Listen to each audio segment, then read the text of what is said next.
Me? Okay, I thought I was after Copenhagen, but I can go next. Oh, That's if fine. you're ready, then go for it. Yeah, I'm ready. Yes. Let me just 1 second.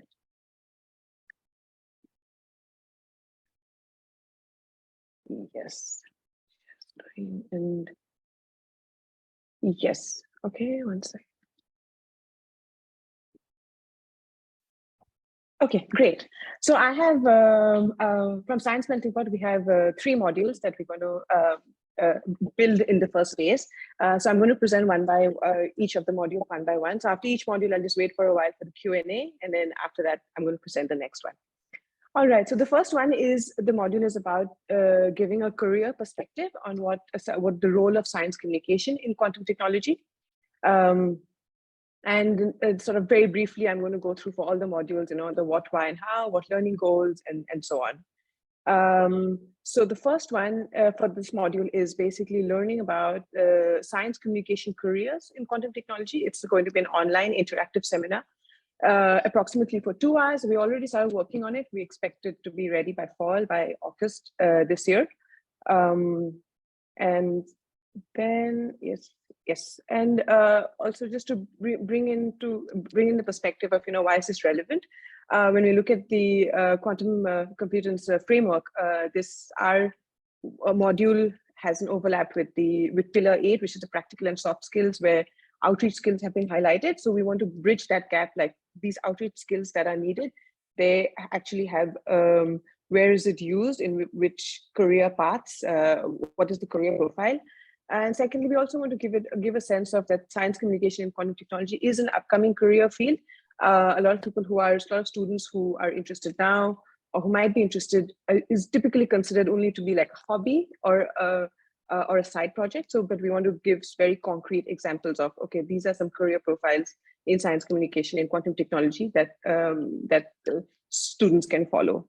So our approach right now is we're talking to a lot of science communicators active in the quantum field, talking to people in academia, industry, getting to know what they do as a science communicator, what is their role, what skills they use in their day-to-day jobs. And then all of this information will be packaged into an interactive seminar where we explain the field and career options. We'll also have some interactive activities like testing your SciComm skills and exploring various career paths where science communication comes into play. So these interviews are ongoing right now. We've already started interviewing people and collecting lots of insights from science communicators in careers. These are some of the companies and both universities that we've been interviewing.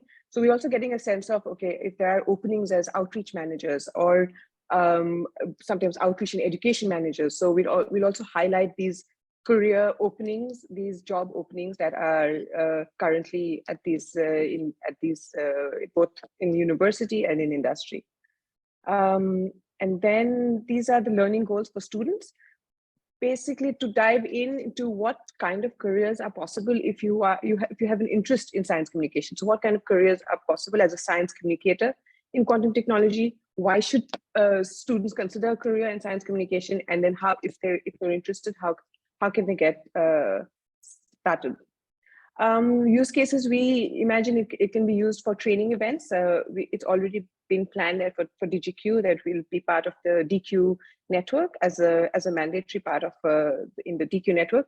But going beyond that, if there are any course developers or any universities who want to use it for their training events, we would be really happy to do that as well. So this is the first module. So I think I'll stop here for any questions.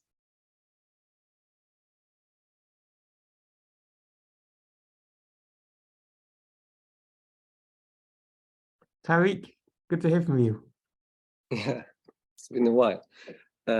Yeah, thank you very much for this nice presentation. So would this be more oriented for outreach or communication to the general public, or for instance, if someone says after a master goes for a PhD, and after a PhD starts a startup, and he would want to communicate on his startup or talk to a financial board or things like that? It's a second one, like the one you mentioned with master students. So the master students, like at that point, they are at this point where they have to think about, okay, whether they want to take a PhD, they want a career, what kind of career options are open. So we're really targeting the master students. Okay, thank you. Thanks, Shaima. I think it's really cool to hear about how there might be students might be interested in actually in following in your footsteps a little bit and having a career in this direction. And we may be able to encourage more. So it's really nice.